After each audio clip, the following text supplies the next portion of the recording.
Well, we just saw pictures of that press conference. What's interesting is that it's the Paris prefect addressing journalists, briefing them, and not the Paris prosecutor. So presumably, the Paris prefect will explain the mood in police forces now, and we know forces are in a state of utter shock after what happened yesterday at their headquarters in Paris. He might give also information as to who this person is, exactly the attacker.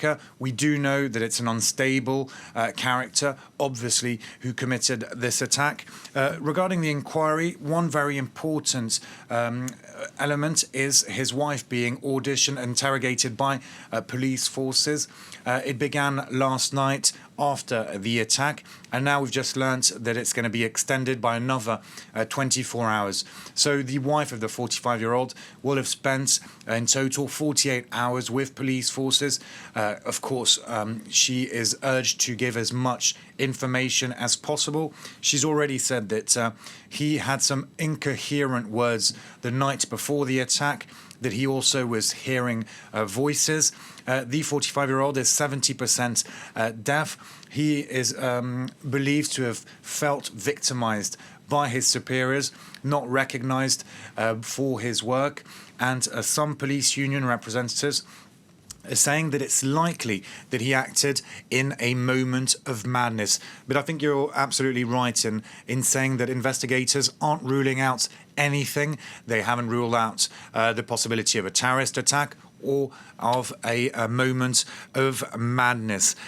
We said that the wife of the attacker had been into police custody. His brother also. His brother, who turned up spontaneously at his house after the attack. His house is located in Gonesse, in a Paris suburb, and he was also questioned by police. We don't know exactly what this brother told police forces.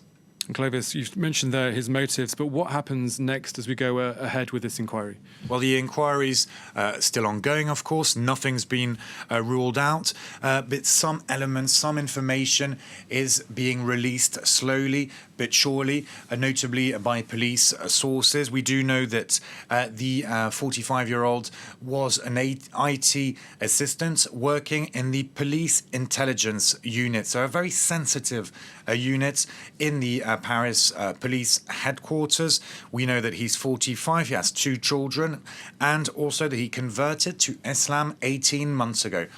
We need to be careful that this does not mean that he was radicalized in any way. That's what the government spokesperson, Sibeth Ndiaye, repeated this morning on France Info radio.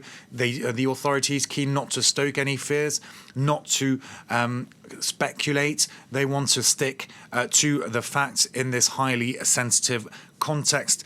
Of course, we know also that there had been some tensions between him and his superiors, and the morning of the attack happening between 12:30 and 1 p.m. Well, he had a meeting with one of his superiors, and now we really need to wait for investigators to brief police. And soon, later in the afternoon, we'll bring you, of course, the very latest from this press conference with the Paris prefect, who presumably will